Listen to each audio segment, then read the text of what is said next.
in 5, 4, 3, 2. Yeah. Hey, yeah.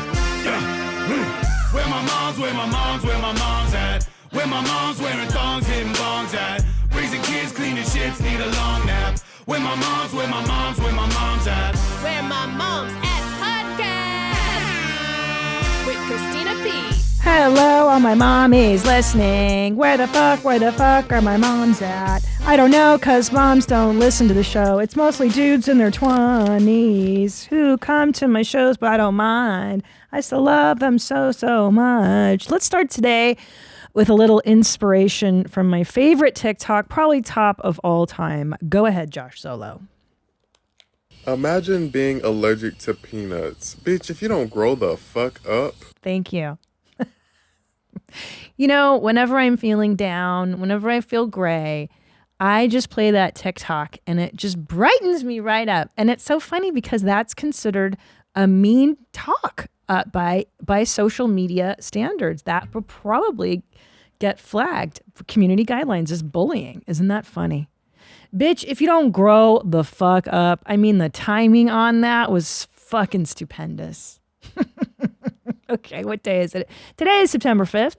September 7th, I am in Brooklyn at the Bell House. And then I go to Detroit, Michigan at MGM Grand, September 9th. And then I go to Gashville, Tennessee at Zanies, October, 6th, 7th, 8th, around there.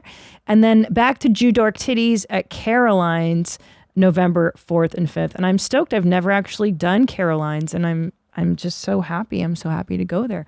And then Biloxi. Can you believe that? I'm doing comedy in Biloxi, Mississippi. I have to say I've done most everywhere. I've never been to, I don't think I've been to Mississippi.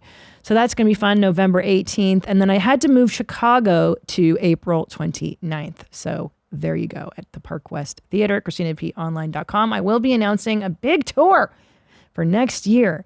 And I cannot wait. And also, thank you to everybody that's already bought my lipstick. I had no idea it was going to get this crazy. It's apparently been selling like hotcakes, and I'm so stoked. But I have to tell you, because I chose to go with an Italian atelier, it's a fancy word for people who make makeup. Guess what? The Italians take off for summer. So the factory is not open right now, and when it does reopen, they will make this, and supposedly by September, these will be out to you. Christina P's Perfect Red Lipstick. Try it out. Check it out. I've been wearing red lipstick since I was born. I think I came out of my mom, and I put on my red because, I've always felt that if you even if you don't you do nothing else to your face, you put on a red lip, and you look so fun, and it's just so distinguished and fabulous. And I've worn all the brands. And I created my own formula, and I found the perfect shade, I think, for virtually anybody. It's such a beautiful lipstick, and I can't wait for you to have it. So go to imhstudios.com. There's a page for that, for my perfect red lipstick. And again, please be patient for shipping. We're going to get them to you the minute they arrive from Italy. So there you have it. Been a great, we went to Mexico since I last talked to you guys. A much needed vacation. Listen, I don't want to spoil it. We're going to talk about it on Your Mom's House, but really good to get the fuck away from my kids for a couple days. I'll tell you that. And Tom and I slept I think everybody did on that trip. Everybody was like, I can't believe I slept so much. I didn't do much sleeping. Yeah, you didn't. That was definitely just you guys. Yeah. Oh, just the marrieds? Yeah, you guys came and slept. You guys were getting faded. Yeah, we're like, man, I wonder what Tom and Christina are doing. They're probably doing all this crazy stuff. And then it's like, no, they're just hilarious. sleeping. Just sleeping. Just catching up on stuff. So that's good for the moms that are listening. Guess what? School year's back. And you know what that means? 8 hours, I think, around that of child free time. And I put both my kids now from 7:45 to 3:30, and it has been the greatest thing that's ever happened. And I have all this free time now, and it feels so fucking good. I feel like I've got my sanity back a little bit. Man, I'm here for it because Julian's 4, so now he can just, he can go piss off all day. And it's better for him because he naps at school. And when he's home, he can't nap because you got to put him back in the car to go get the brother at 3:30. And that was a real nightmare. So now, great, super fun, wonderful. The only downside to being a comedian with children in school is that whenever I talk about the schools, they're like, "Are you talking about us?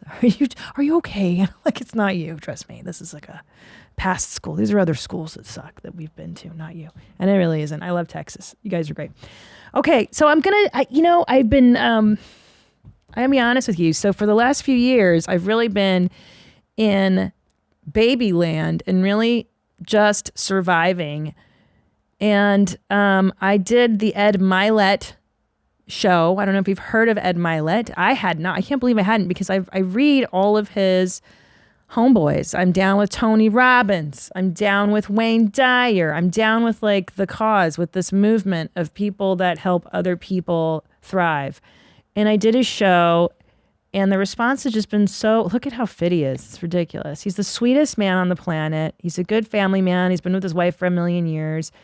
And he likes to help people get to the next level. He's an entrepreneur. He's, of course, one of these guys that's just like mega winner, successful, but the sweetest guy. And I went on a show, and I realized, I used to do a show called That's Deep Bro, where I talked about all the stuff that I was thinking about at the time. Because I think at the time I just had kids. My first child, actually, it was right before I conceived Ellis, and I was like, what's the meaning of life? I was kind of having this midlife crisis, and then I had kids, and then I had the crisis of becoming a mom, which is a whole other form of insanity. And I don't know why. Well, that's true. Nobody really talks about that it's a really quite a fucking shift. Becoming a mother, it changes you as a person. So I'm not the same person I was 6 years ago, 7 years ago. And now I'm going back to these topics that I used to think about all the time, but with a different perspective, a different take on life. And I kind of want to revisit some stuff that I did on That's Deep Bro, but now as like a grown ass adult, on the other end of a lot of these things that I, had not experienced. But first I want to center myself. I need some motivation. I need some inspiration. We all do. Josh, if you could play the man who gives us the most pep talk, my favorite guy on TikTok. This guy really knows how to make a woman feel special. Go ahead, Josh. Roll him. What's up, you beautiful human beings? I am so happy to I just wanted to say hi to you. I've missed you so much. I missed you. I was in Hawaii. You got were? a little bit tan. Oh. That's like what happened with the beach a lot. Yeah. I just wanted to say hello. Hi. I wanted to just check in and see how you're doing. I'm doing great. Thanks for asking. What a bizarre TikTok to post. I'm just checking in. I'm gonna see how you're doing. But then your audience has no way of answering to you whatsoever. And nor you're not going to respond to anybody. But I appreciate the sentiment. It's really kind of you. Thank you at Jaegerzar. I appreciate you. I like a man that encourages ladies to, just do it. Just do it. This guy's amazing. He really motivates and inspires. I love when people are always like, "Oh, excuse my tan." Oh, it's such a humble brag. I know you guys were looking at this tan of mine. It's so luxurious. I was in Cabo for the last weekend. I've been doing that all week. Excuse my tan. Well, Chad got darker than anybody. I did. You have the darkest tan award. Mm-hmm. But to presume that his TikTok audience, that everybody was like, "What's up with your tan?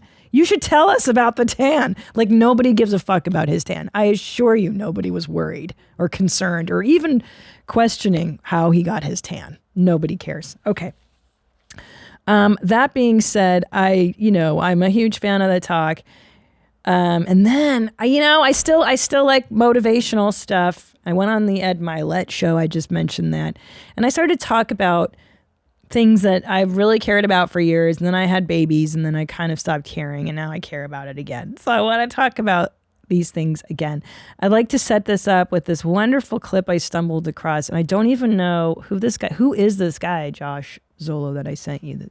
I asked you to find who he is. His name's Will Z. Tidwell, and he's an entrepreneur and an influencer. Okay. Well, anyway, I like what he said. I like how he says it. So if we could play it, and hopefully, You can't share your dreams and your goals with everybody. Like, everybody doesn't deserve to have that type of access to you. Everybody doesn't deserve to be able to treat something that's so fragile because they won't treat it with the same care like you will. They won't see the things that you see when you dream. And see, this is going to fuck a lot of people up, but sometimes it's going to be your family and your friends. Sometimes it's going to be the people that you never thought would see it, that you never thought would doubt you, that you never thought would take your dreams and treat them like they were nothing. Yeah. Fuck, I love that. That is so I really resonated with that clip. For anybody listening who's like incubating on an idea, and I made the mistake so many times early in my life and in my career to tell people your thoughts and your dreams and like what you see yourself doing. Okay, there he is, Will Z. Tidwell. He's a 23-year-old CEO originally from Little Rock, Arkansas. Jesus. Tidwell is the owner of the community relations company Speak Up Z, LLC. Good for him. I don't know who he is. I like him. I think he sounds successful. There he is. I just love how he says it. So when you are incubating, and which many artists, it takes years to incubate and to create a voice and to be bold enough to put that voice out. Or even if you're listening and you're like, I think I want to try something new. I think I want to do this. I think even if I want to like post on Instagram more, but I'm afraid because people are going to make fun of me, which they will. They're going to judge you because everybody sucks. But don't tell people. I think that's my biggest message is like, keep it your secret baby, And I think all of good things, life germinates in the dark. As mothers, we've created life, and life happens in the dark, right? You just have this little seed that grows in the dark inside of you. And that's like the best place for stuff is the darkness, is in the weirdness, is in the silence. And when you share that little spark with somebody and they poo-poo on it, I mean, they can just destroy your whole vision. In fact, I was somewhere yesterday and this guy, someone, suggested in a very nice way, like, oh, Christina, you should, help young comedians by giving them advice. And I was like, that's the fucking worst thing in the world. Like, I would rather die than tell a comedian how to be funny, because I was given such bad advice so many times in my career. And had I listened to anybody, I would have been so sidetracked. Like, I had a club owner one time tell me, you are like, he's like, you're too pretty to be a comedian. You should be like a dumb ingenue. Those are the words he said, like a dumb blonde, ingenue, and I was like, huh? And I'm like, first of all, I don't even know what that word means, ingenue. I think that's pretty fancy. Secondly, no, that sounds terrible. And thank God I did have the wherewithal to say no, because he was a club owner and he had this power that he could put me on his stage. Let's see what the word ingenue, an innocent or unsophisticated young woman, especially in a play. Right. Like the doe-eyed dum-dum who's like, I don't know anything. And I'm like, yeah, like Chrissy Snow from, if you're old as I am, Three's Company. And that totally was not who I was as an early comedian. I thought I was so smart because I had this degree in philosophy and I was going to really show people how smart I was. And that really doesn't go over well with audiences. I had to learn how to not be so, heavy or whatever. But I've had that said to me. I've been told, oh, you're never going to be as successful as a male comic. I've heard that one. I've heard from a club owner in Canada who owns an entire chain of comedy clubs in Canada that we don't book women. So you should, don't even try it. Like, this horrible, I've been told fucking stupid things. So to tell other people things in my position would be horrendous. So I encourage anybody who is incubating, quietly do it. And I know the inclination. I know what you want. because I wanted it to when I started. I wanted the approval. I wanted someone to tell me, that's a great idea. Yes, and you should do this. Yes, and. And unfortunately, what this man was saying, the opposite can often happen, because what happens is sometimes people are afraid of their own stuff, so they will be threatened by you wanting to elevate your own status, right? People want to stand out, but not really, because you're threatened when you leave the tribe, and the tribe gets threatened when you want to elevate your own stuff too. So maybe they're doing it out of a sense of like, gosh, I wish I had thought of that. And then they'll poo-poo your idea for whatever reason. Sometimes they're people that are concerned for you and they don't want your life to be hard.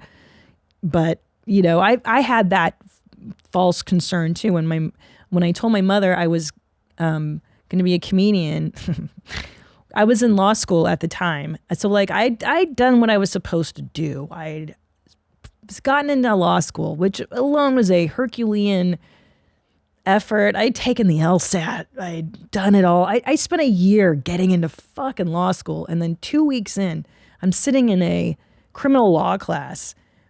And the professor comes in and he's like, guy walks in on his wife, screwing another guy. Boom, shoots him in the head.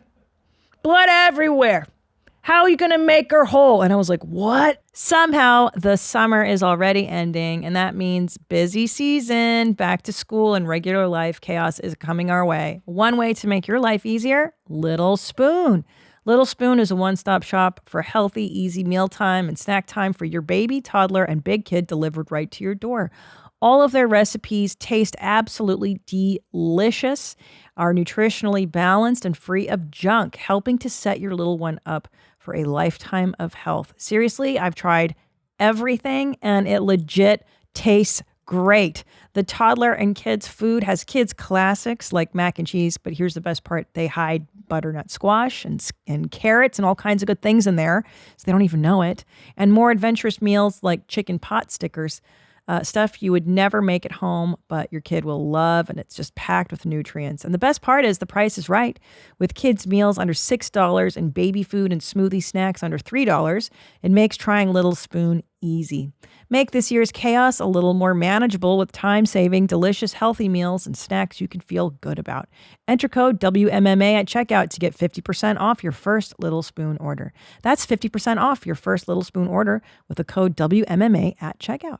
And the way that they were teaching me the law was that you had to make it whole, meaning like, how do you make somebody whole after they've been injured? Money. Like money, making some. It was just so fucking empty and horrible. And I was like, this is not me. I can't do this. God bless anybody that can become a lawyer. I'm not poo-pooing the job. I'm just saying it was not for me. And I dropped out. And she was so disappointed in me and so angry with me. And it was out of the sense of like, you don't know what you're doing. It's hard out there to be a comedian. It's a crazy, But the truth of it is, and if you're a parent listening to this, the truth of it is that I would have been so miserable as a lawyer, staying and playing it safe, right? Playing it safe and doing the thing that I knew I did not want to do. Maybe I had the aptitude. Not really. I don't think I'm that brilliant, because I think there were a lot smarter people than me. I had a really hard time reading books. It's all in Latin. It's fucking terrible. I was so stupid. I was like, I don't know. And I think the suffering for me, it was like I had to choose between two sufferings. The suffering of staying in law school and taking the path that I knew would be horrendous in my law, and probably a lifetime of suffering and misery, but I would have my mommy's approval, and wouldn't that be nice? Because she's never really approved of me, and maybe this time it'll be different, right? maybe this time my mother, it'll cure my mother's mental illness somehow, and she'll just start doting on me and baking cookies for me and being the wonderful mother I always wanted, right? Or I can take the suffering of what I really wanted to do, and guess what? I would rather take the road of the suffering of the unknown. And we did suffer. I suffered for, doing the road and being broke and being 30 and seeing all my friends have kids, get married, buy houses, and then being, 32 and still being kind of broke and seeing all my friends, go past and do normal life. And here I am. I didn't have my first kid until I was like 40, basically, or 39, 40. And then the second one at 42, and everyone else had already been doing the things. And Tommy and I were taking the hard road, right? But ultimately, a road worth taking. And yes, I disappointed my mother. And but here's a hot tip for you.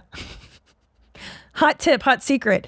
If they disapproved of you then, they're still going to disapprove of you when you make the money and you become the success, and they're never going to approve of you. At least dysfunctional, toxic, like my mother was so mentally ill that she was never going to approve. It was never going to happen. It was never in my cards. So yeah, most of the time it's people's own fear when they poo-poo your dreams and your ideas. So tell no one. And what I did for many years was just shut the fuck up and keep my head down. And I just worked. And it was so hard to stay in my lane and not look at other people's Instagrams.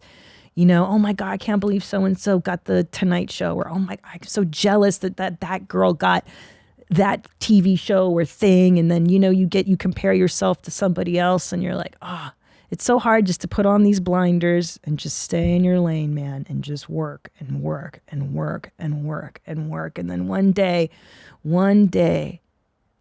these motherfuckers see you on Netflix. And you're like, how you like me now, bitch? But the how you like me now, bitch, it takes like 15 years. I'm just warning you, okay? Really, the how you like me now, bitch.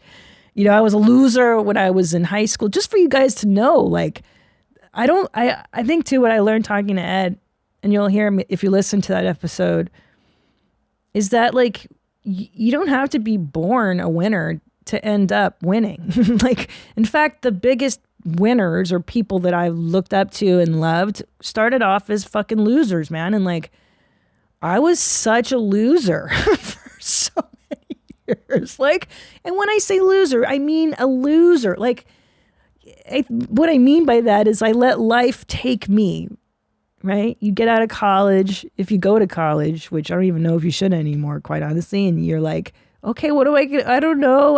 And you just let life take you, right? Like, I don't know, I'll just go do this job. I'll get fired from this job. I'll quit that job. And when I was a teenager, that was terrible. I was doing drugs, and I was suicidal, and I was a cutter, and I was goth, and I was a mess, just a fucking glorious mess. So just know, if you're listening to this and you think to yourself, like, I don't know, I'm a fucking loser, Christina, that's okay. It's good to be a loser. Because if you're a loser, you got nothing to lose. That's what I knew about myself. I tried everything. I'd already dropped out of law school. I was already $6,000 in debt for 2 weeks of law school. I was a fucking loser already. So I'd rather lose on my terms than my mother's terms, right? And become a lawyer and hate my whole fucking life. So, and even if you're old, listen, even if you're old like me and you're like, I don't know, I think I want to do something else. Do something else. Who cares? Your life is so fucking short. But anyway, more on this topic. Sometimes, like this guy was saying, it can be your parents, it can be your family, it can be anyone. These people who you think sometimes will support you often do not. And also, I don't understand this idea of like support anyway. I mean, maybe because my family was so unsupportive. It always makes me laugh when people early in my stand-up career, even now, are like, I'm going to come to your show to support. I'm like, I don't need your fucking support. Don't worry about it. I don't need you. And I don't mean that in like, in a condescending, like I'm so great that I don't need anybody. Of course I need people, but if you really want to be a successful person, you don't need anybody's support. You don't need their approval, is what I'm saying. It's like, I think the drive has to be so big inside of you that it just goes above anybody's support need. You know what I mean? Like, I don't need your support. Don't worry about it. I support myself. I know what I'm going to do. I know who I am, and I know what I'm gonna do, and I'll see you on Netflix, bitch. Like I fucking knew it, dude. You know what I mean? I was like, I don't need you to come to my shitty open mic. Like I got this, dude. It's nice when they come. Don't get me wrong. It's nice to get the love and whatever from people, but don't count on it. And it's better if you don't in a lot of ways, because don't worry, they'll come around when you are successful. They'll all show up. All those bitches in high school that you didn't really like then, they'll come back. Don't worry when you're successful. So keep your shit a secret, marinate and work, and just work. Because Dan Pena one time, I think, did he say this on our show or when I had lunch with him privately, Tommy? I think he was on Your Mom's House when Dan Pena was on, and he goes, because Dan Pena, he's another motivational speaker. He came on the show and he's like, I'm a fucking winner. I'm a leader. I'm a do. He talks this big talk. And I go, well, Dan, who do you hang out with? Who are your friends then if you're so accomplished and great? And he goes, Christina, I'm an eagle. And eagles fly alone. I said, yes, bitch. So ever since then, you know what I'm saying? And I like this idea. Be an eagle, bro. Be an eagle. Be an eagle. But find other eagles if you can from time to time. I only associate with fucking other eagles, homie, or other high-flying birds. On that note, let's play Dan Pena. He's got a great clip for the ladies listening. I love this clip. You stand around and watch all the opportunities go by. They sit there. Oh, I'm getting ready. Bert's getting ready. Bert's getting ready. Rick's getting ready. Oh, maybe the next one. Maybe the next one. Oh, fuck, no, I'm tired now. Maybe the next one. And there comes somebody like me. Just jumps on the fucker and eats it. Maybe the next one, Ray. Who in this room is that male lion? And the truth of the matter is the female lion does all the fucking hunting. The female lion does all the fucking hunting. He's right about that, baby. The female lion does all the hunting. The female lion. Isn't that interesting in nature that the female lion does the hunting? And you think it's the man, the guy that fucking lays around all day sleeping, and she does all the work. And another thing I learned from dudes, I have to say, I've always loved men. I love men. I don't care. The patriarch, I'm not like that, dude. I love men. And what I learned from men the most in my life as a stand-up comedian is the art of bullshit. Men are the greatest bullshitters, and I mean this in the fucking most positive way. But what I mean is, they tell you how great they are. They tell you what they're gonna. They tell you. They talk themselves up, and they talk about their accomplishments. And women, we tend to diminish, right? It's not that big of a deal. It's not that. No, my love. It's a wonderful thing what they do. They pump themselves up. They tell you what they're. It's fantastic, and it's how the business world works, and it's how the world works. Is you got to tell people how great you are. You tell them you're great. In addition to just doing it, you know what I mean? You make a spectacle of yourself, and I think girls are, we're conditioned to be polite and don't stand out and don't make a spectacle of yourself. Well, unfortunately, you have to a little bit. Okay. What else did I want to say? Oh yeah, I want to tell you this. This is what's funny. So when I wanted to go to college, even I remember my mother goes, believe me, I did not have the grades really to get into college. I barely got through high school. I did not even break 1,000 on the SAT. What I know now, that's like signing your name, right? I don't even know. Solo, did you take the SAT? I did, yeah. It's back to being at a 1600. Oh, okay, yeah. I mean, I was such a fucking dum-dum. Like, I really didn't do anything great. But I somehow eked into college. On academic probation, which means I can only take 12 units. And then I had to take a college success course. That's how much of a fucking loser I was when I did get into college. But I remember telling my mom, I think I want to go to college, because my best friend Shauna went to college, and I just decided to copy her.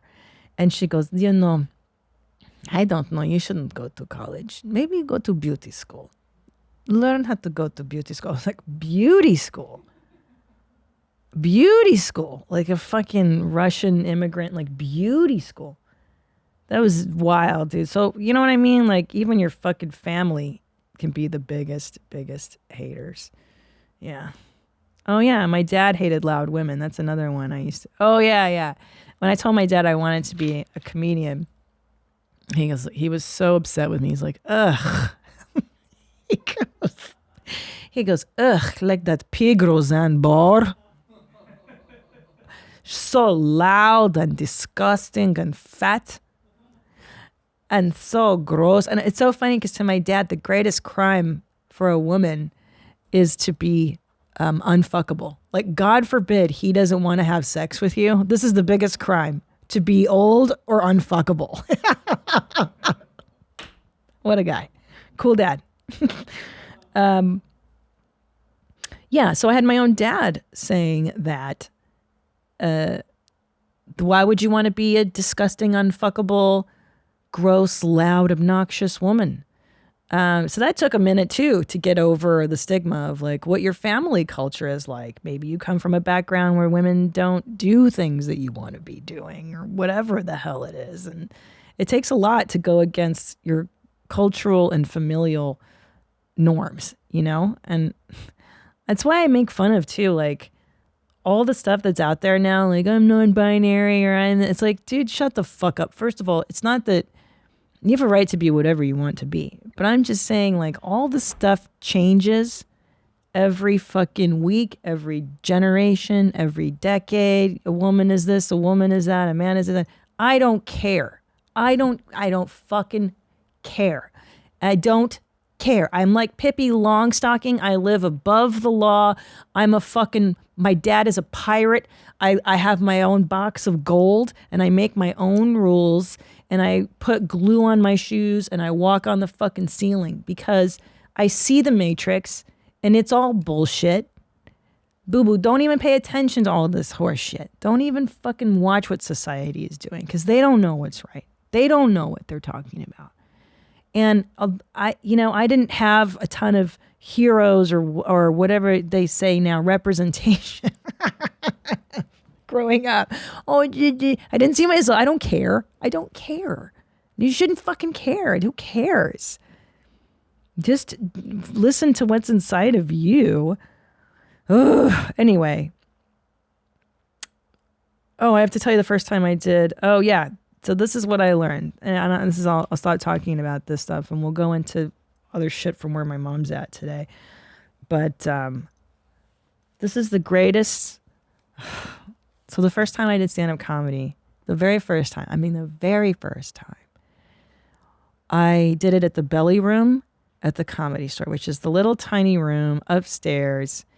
And the first time I did stand-up comedy, I mean, I had diarrhea from the moment I woke up until and I'm not even, so I'm sitting in the green room. I was shitting in the green room. I would go up, go to the toilet, come back, sit down, go to the toilet, sit down. And Bobby Lee was there. Oh my God, I forgot this. And Bobby Lee sees me, this cute little blonde girl. I must have been 26. And he starts like talking to me, like, chatting me up or whatever, which is so funny. And I was like, oh, there's that funny Asian guy from Mad TV. What the hell are you doing here? And I remember being like to Bobby, like, I gotta shit. I can't talk to you right now. I'm about to do stand-up comedy for the first time. Could you stop talking to me? And then I did my first set. God, my palms are sweating even just talking about this. I did the set. And, it's like your basic first 5 minutes, like, I'm Christina, my family's Hungarian. I'm dating a Chinese guy. If we had kids, they'd be Hungarian. It's like something stupid, like, back then you could say jokes like that, obviously. like just horrible basic jokes. And then, but I didn't bomb. I didn't eat total shit. I did okay. And I did okay. It's called beginner's luck. And a lot of people listening are like, I don't even know what I should do with my life. I don't know what I'm good at. Well, whatever you have beginner's luck at is generally the thing that you should just keep pursuing. So I had some beginner's luck. Like I knew how to talk to people. I was always good at writing. I was always good at speaking. But so anyway, I do my set. And I did okay. I didn't eat shit. I didn't vomit. I didn't like ruin my life. And my mom, I'll never forget, what a dude. After I was done with my set, she goes, it was the weirdest thing to say. She goes, well, I don't know that, it's not that what you are saying is funny. It's like how you're saying it is funny. And I'm like, first of all, this fucking criticism, I don't even understand. Right? What a stupid criticism. But I remember being like, oh, okay, you're a hater, bro. Like, you're not on my team. Got it. Like, you're done. We're done here. And that's really helpful information, man, to know who's on your team and who's not on your team super early. So I was like, all right, I get it. We're not cool. And then my dad one time, this is early in my career when I was like a 6-year comic, and what happens in comedy is you start as an MC, which means you're the guy that brings up all the other comedians, right? And so about 6-7 year mark, I get passed at the Laugh Factory to be the MC on Friday. And that's like the Friday 8 o'clock show was just like, oh my God, the bangingest spot. Like, dude, Dane Cook could do a drop in. Like, it was like bananas. It was such a good spot. And I was so nervous and so stoked to do it. Another day of diarrhea, right? Like, I wake up like, it's Friday. I'm going to fucking host the Laugh Factory. I'm going to shit. And I'll never forget like driving up to the Laugh Factory and my Volkswagen Jetta. And it smelled like crayons because like one time I got rear-ended and the trunk was still rammed open and it rained in there and it smelled like mold and crayons. And I was like chain smoking because I used to smoke back then. Of course, I had shit a bunch already on my way up to the club. And I also would sweat so much that I had deodorant in my car. I would call it my comedy deodorant, and I would fucking have it in the door. So like here I'm all fucking juiced, dude. I'm putting on my deodorant. You know, I pay $20 to park on Sunset because like they don't even fucking give you parking yet when you're an MC at the Laugh Factory. You still have to pay for parking. Like, because I'm telling you, like in comedy, I didn't make money until like 10 years into stand-up. Like you basically work for free for a decade. So when people complain about how much comedians are making, it's like, fuck you, dude. I worked for free for a decade. This is back pay, bro. Back pay. So I fucking get to the club, and my dad has informed me that I'm coming to your show tonight. And I'm like, God, that sucks. Like, I don't want this. I don't need your support, right? Like, again, like, I don't need your fucking support. No thanks. He goes, I'm coming to your show, and I'm bringing the Hungarians. And I was like, fuck, dude. Like, the Hungarians, like, these are funny motherfuckers. Like, these Hungarians are dudes that I grew up with who would come to my house on Sunday night and just drink and smoke and tell jokes and like genuinely funny, like these blue collar guys. One guy was a carpenter and he was missing knuckles because he had like cut his own hand, like fingers off working and shit. And he was the funniest dude. Yeah. And they were just these like hard Hungarian, they'd survived communism and the make dark jokes and the fucking laughing and drinking, and I just loved them so much. So I was super nervous they were gonna watch me perform and MC. And MCs usually, you don't do really well because you're the first comedian. The MC usually eats shit, right? You're just there to be a placeholder until the first comic goes up or the feature act goes up. Because people are filing in, they are just parked, they just paid to fucking valet their car, they just left the house, the babysitter showed up late, they had to hurry down Sunset to get, people are settling into their seats, they're ordering their drinks, nobody gives a fuck about the MC. So you just hope that maybe you get like a couple laughs towards the middle and then maybe the end. So here I am, I'm a 6-year comic, doing some philosophy jokes still, which are kind of okay. It got me far enough. It got me to the Laugh Factory, but I hadn't really figured out my voice yet. I hadn't really, still, I don't know who I am really. I'm just probably newly married or about to be married. God, this gives me fucking sweat too, just talking about this. So I'm telling jokes and I forget what bit it is. And I say something about being Hungarian or whatever it is. And from the back of the club, I hear, yeah, right. And I was like, what? I'm being heckled, dude. I'm being heckled in front of my dad and like all the Hungarians. And I'm like, who the fuck? And I look over there. It was my dad. My own dad heckled me as I was hosting as an MC at the Laugh Factory, 8 o'clock Fancy Show Friday. So I was like, what the? Are you kidding me? And you know what I decided then? What did I decide, Zolo? Play my new drop. This is what I decided once my own father heckled me. Fuck me? No. Fuck you. That's right. Fuck me? No, fuck you. That's when I decided. I was like, hey, man, this is not my team. Again, I lost my mother. She's not on my team. My father is now not on my team. Fuck me. Fuck you. And I realized this is a very extreme version of what some of you might be going through. I don't know if your parents ever heckled you or you know, or this mean about it. But in subtler ways, I think people can inadvertently sabotage you, maybe out of the best of intentions. Maybe they do say things and they mean well and da-da-da. In my family's case, they did not mean that well, I don't think. But it's tough when you don't have the support and the whatever of your family. And it takes a Herculean effort, I think, to say, fuck me, no, fuck you. And that clip is from the greatest movie ever made, Born in East LA, with Cheech and Chong. And if you fucking don't know who Cheech and Chong are, get your entire life. They are comedy legends. And I think he's hung upside down in a Mexican jail during that clip. And that guy is like, fuck me. Oh no, fuck you. And I grew up watching that kind of stuff. Cheech and Chong. God, Cheech Marin. What if I heard Chong was the writer and Cheech was more of the performer, but I don't know. These guys were just so funny. Born in East LA. He gets mistaken for a Mexican immigrant, I guess, and he gets deported and he has to go back. He goes back in Mexico and he's like, hey man, but I was born in East LA. And it was a play on the Born in the USA song.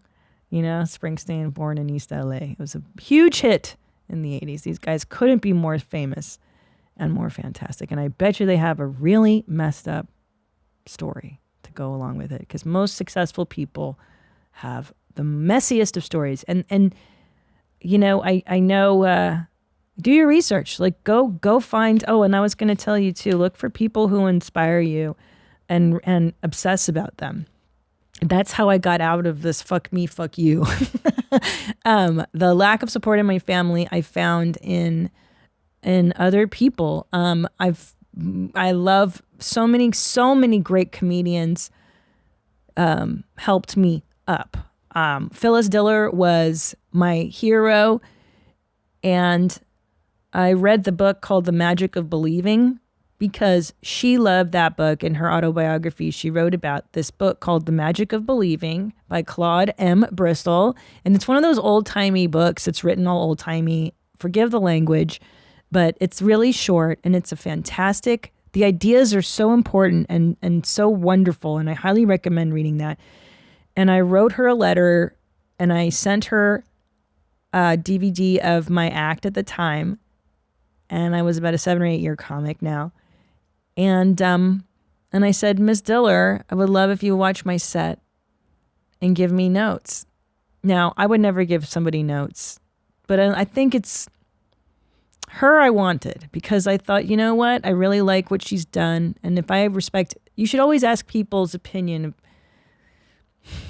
only the ones that you respect, right? Like, I'm not going to fucking ask some guy on the internet what they think of my act. I don't give a shit what anybody thinks on, YouTube, but it depends on who you are, right?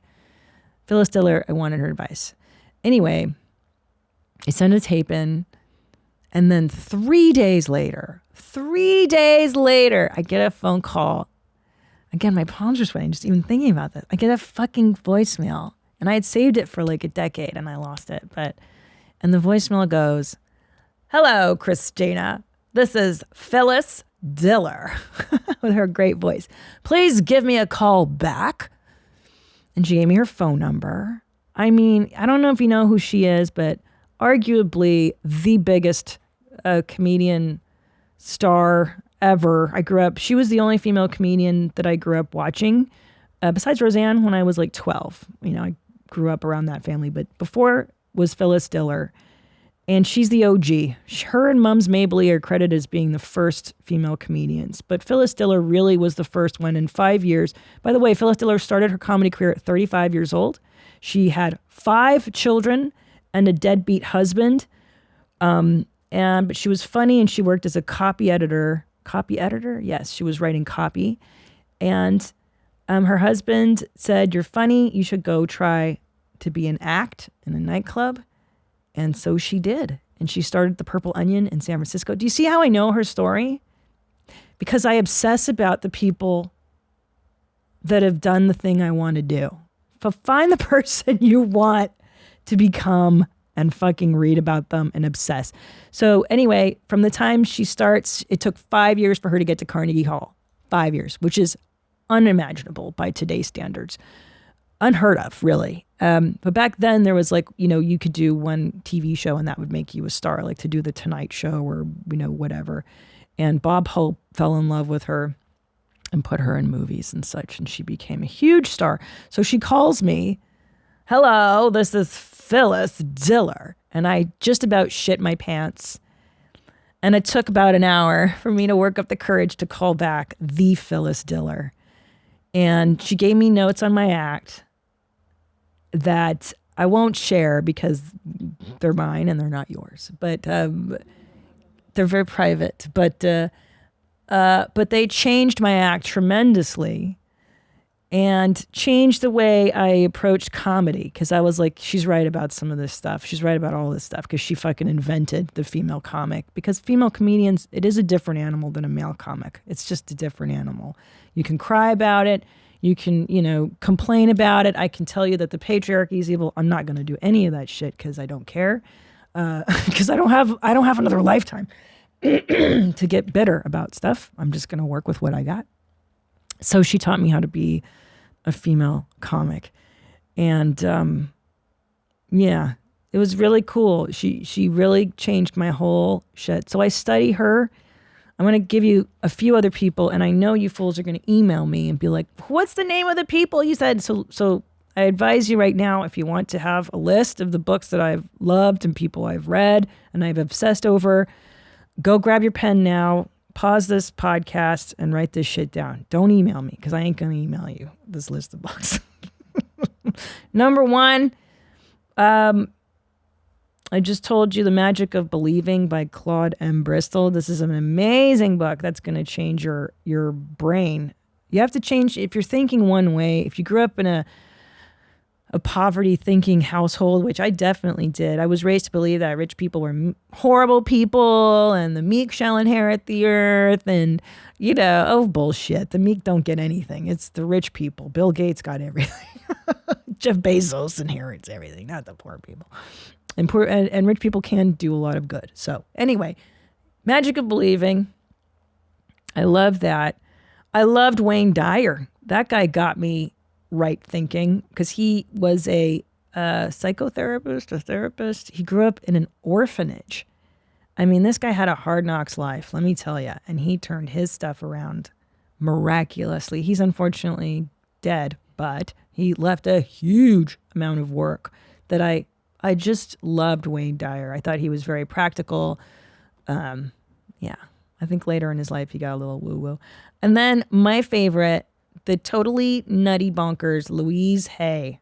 She was another one that had a horrible childhood. Yeah, divorced. And then she passed away at like her late 90s and ended up starting Hay House Publishing Company, which creates a ton of great authors too. They're a little more woo-woo. You might hear about angels and spirits and crap. If you're into it, great. Use whatever it is that makes sense for you. Marianne Williamson, I really liked her. So anything by these people, just look into these people. I love Tony Robbins, that maniac, that pituitary problem. Tony Robbins was great. And then Ed Milet. I got deep into him, and now I'm all about that guy. Napoleon Hill was one of the first books I read, too. It's a book called Think and Grow Rich. This is an old-timey book that really, really changed my mind as well. Because here's the thing, they don't teach you this stuff in school. Nobody teaches you how to be a successful person. They teach you how to be an obedient, docile body, how to show up on time, sit in one place, and repeat what you're told. But it does not teach you how to be an independent thinker or to be a successful person. That's for sure. Those are my hits. Anyway, I thought I'd share that with you. Oh, and you know what really helped me too? Is to find the inspiration on days that you don't have it, because you're not going to wake up every day. That's one problem I have with the self-help movement too, is they're like, you just got to feel happy all the time. You just got to feel pumped. You got to wake up and you got to get in your vortex and be the most positive. It's like, no, that's not how it works. Like some days you wake up and you're pumped and other days you're not. And how do you get there? And I find, this is and I often, you know what I do even, is I'll look to like Hindu goddesses. Like I'll go outside of the norm. Like you can chant to fucking Durga, who's the goddess of war and fighting and battle. If you feel like you need some help with that, you could go to Lakshmi and ask for wealth and prosperity. I forget who to pray to for inspiration creatively.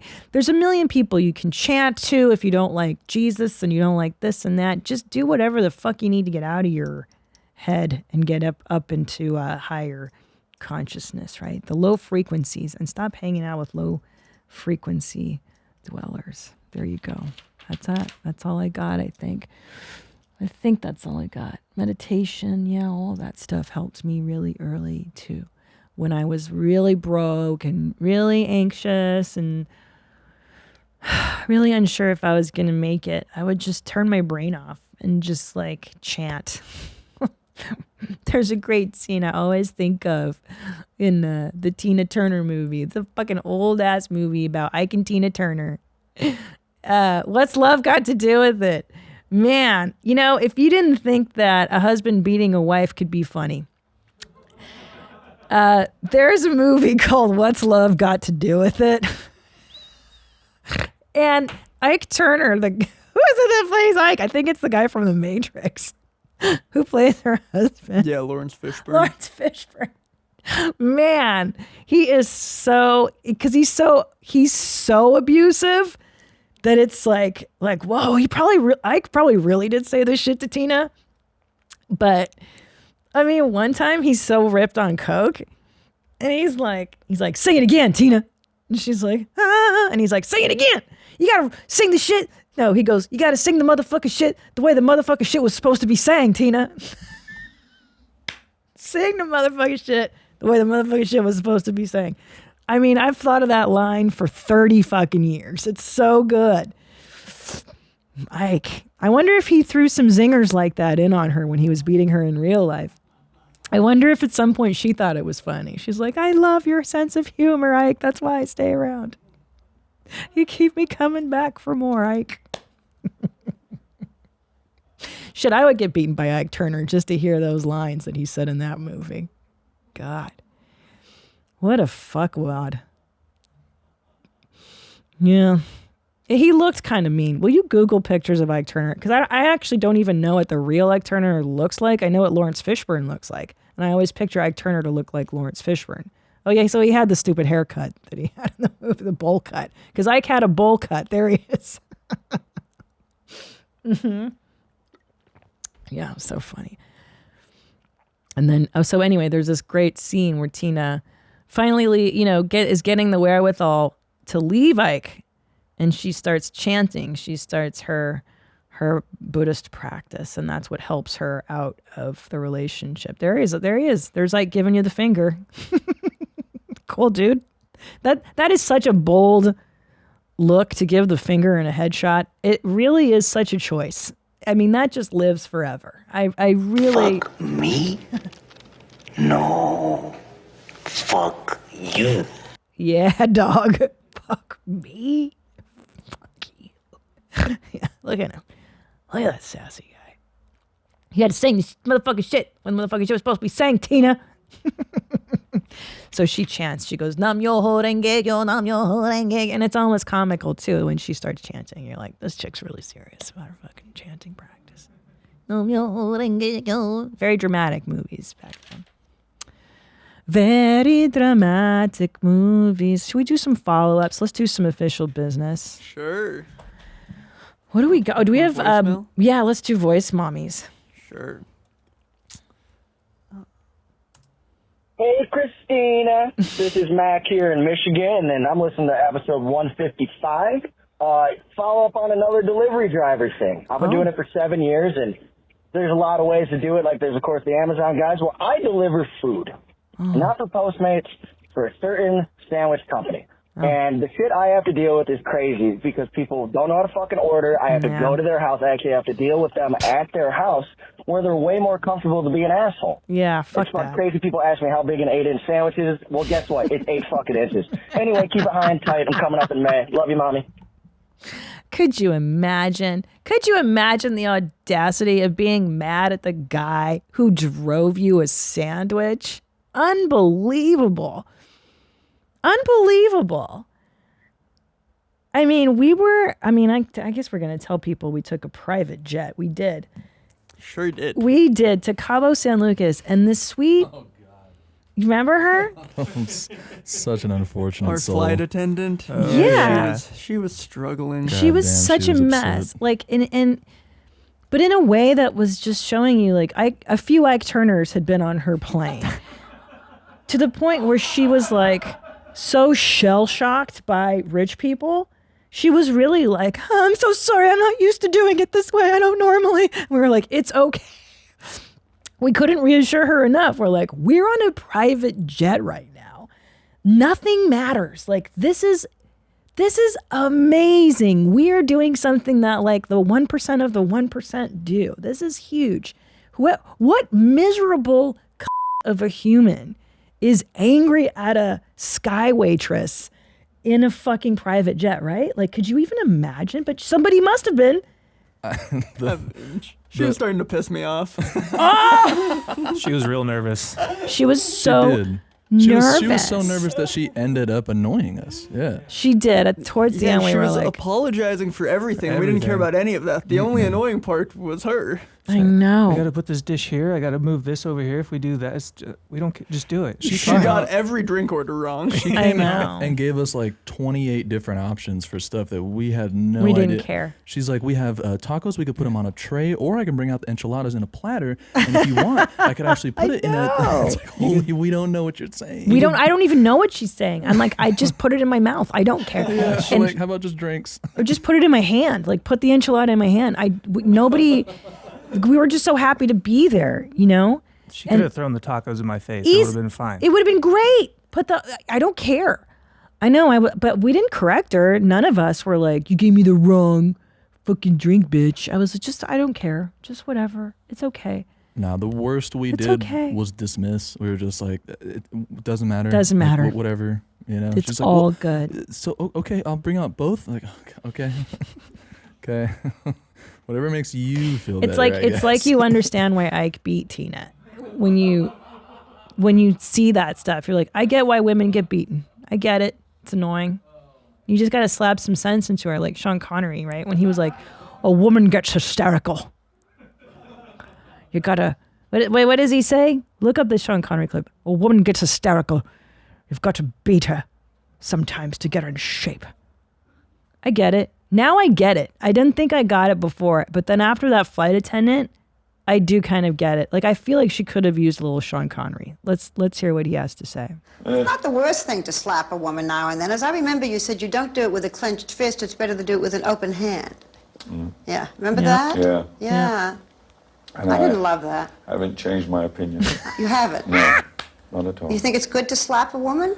No, I don't think it's good. You don't think it's bad, I don't think it's that bad. I think that it depends entirely on the circumstances and if it merits it. Yeah. What would merit it?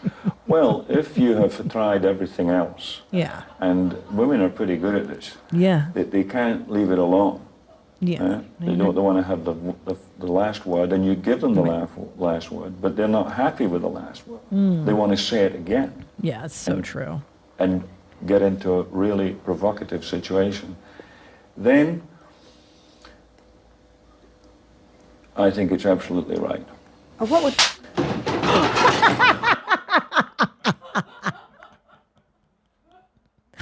So great. I love it. And you know what's great about that clip is that Babs thought she was getting him. Babs thought she was zinging him. She had planned, she was so pleased with herself where she's like, do you do it with a closed fist or an open hand? She was so pleased with hers. Did you see how smug her face got? She was like, I got you, you misogynistic. You're going to backpedal and you're going to apologize. And then instead he doubles down. He was like, yes, and I still feel that way, you stupid bitch. You fucking dummy. Yeah, amazing. I mean, I do, listen, I don't agree with Sean Connery, but I think it's really great when people double down. I love that stuff. Be offended. Who's that piece of shit that said that? Did you see that Republican? Matt Gaetz. Yeah. Look, he's clearly a piece of human garbage, but be offended. Wow. I think I LOL'd a lot that day when I saw that on social media. Let's do another follow-up. Be offended. Hey, mommies. This is Tom. I don't know, text my camera through the fence, whatever. Okay. First of all, just wanted to say, most dorky Olympic sport has to be speed walking. It reminds me of something like when your parents say don't run around the pool. So you be racing somewhere, you be walking as fast as you can without running. Oh my It's God. retarded, but So retarded. anyway, also the DMV, you can make an appointment and then you won't get stuck there for 3 I hours. know, Tom. And so it makes life much better. I But anyway, know, hope you're having a Tom. good day. I'll be coming up in May. Have a good one. Bye. Look, Tom, you think I don't fucking know about that? Okay? Quit mansplaining things to me. I know. No, I did. I know. I just thought that, like, I was just trying to get lucky, like a fucking idiot. I just thought maybe I could get lucky. Because one time I did show up, did not have an appointment, and I got lucky, and I got in right away. All right, Tom, stop judging me. God. Speed walking. Let's see videos of people speed walking before we go. That looks so corny. Speed walking looks worse than shot putting. And we've gone through shot putting. How is this an Olympic sport? How is speed walking an Olympic sport? I mean, you see people doing it. Remember when people would do it in malls? I'm sure they still do. Oh, 12.4 miles. It's hypnotic. You know, with all that hip action. It's very dancey. Look. That's so gay. Well, that guy looks like he's running in the front. Now, how do you know when it goes from a speed walk to a light canter or a light jog? I think it's like when your foot fully comes off the Shut pavement. up. Yeah, I think I heard this. Shut up. Yeah, I think that's it. I mean, I feel like the front guy there, that was a light jog. That was a jog. Oh my God, look at the form. Yeah, you see This is part absurdity. of the foot's always still on the pavement. But I or hope is that what they're pointing out there, that he was cheating? Oh, yeah, because I hope there's somebody constantly watching the speed walkers to be like, no, dude, you're jogging. That's a light canter. Oh my God. They can't jump. They can't bend their knee. They can't run. So they have to figure ways to step faster. They rotate their pelvis like this. So that helps get them longer steps. This is the weirdest thing. They walking like Shaggy from Scooby-Doo. Yeah. This is the weirdest thing. I mean, to devote your life to this, that's the part that gets me. Like, to get to the Olympics, you've dedicated your life to speed walking. Oh my God. Could you love somebody that does this? Never. Could you imagine if your husband is a speed walker? I would be so embarrassed. I would do this shit. I would do this shit for sure. Just because niggas cheating around certain corners. You know what I'm saying? That's what I'm saying. They cheat. As soon as someone turns their head, just whoop. That's what I would do too. Quick little jog. Little jump. Whoop, there they go. Just 1 foot. I'm speed walking. Leave me alone. I'm speed walking. I'm practicing. Gosh, how fucking weird.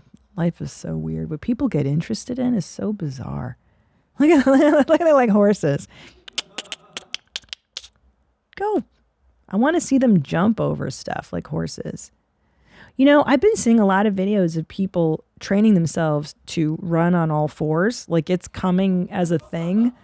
It's a thing, dude. I just sent Zolo a video of it today. This guy who's like, I'm really happy with the results. He's like, my upper body's gotten a lot stronger since I've been running on all fours. And it's a video. He's like, I've been doing it for a year. I started off slow and now I can gallop. I'm like, this is crazy town. This is fucking insane. And it's got to be bad for your spine. It's got to be bad for your body because we're bipeds. We're not quadrupeds, dummy. And I can't even imagine. Did you find this guy? There he is. Oh my God. Okay, play it. On all fours every day. Heat was definitely a factor today, but since it's the last episode of season 10, I wanted to get outside and do something fun. I started off with some laps, and I still can't believe how much more smooth this looks and feels. I think I'm really starting to get the hang of it. I've been preparing to transition from running to all fours, so I gave that a try. The preparation I've done seems to have paid off because it went surprisingly well. It's crazy to think that in 2 more months, I'll have been doing this for over a year. Thank you all for joining me on this journey. Now, go get some XP. Why? Why would you do this for 300 days? Why would anybody do this? But that being said, now that this is a fitness thing, this will catch on, okay? This will catch on. This guy's got enough followers. He's making a dent. Some other maniac is going to start doing it. I think this should be the next Olympic sport. And I think we should have, what are those called that the horses jump over, those bars? Hurdles. They should have to do everything a horse does. I think that would be so much.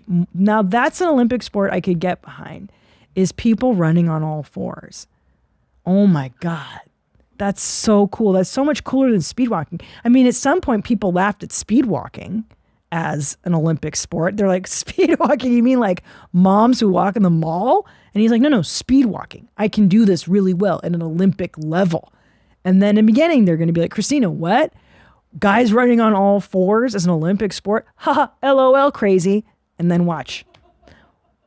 Watch me work. Watch me nay-nay. In fucking 10 years or whatever, 16 years, 14 years.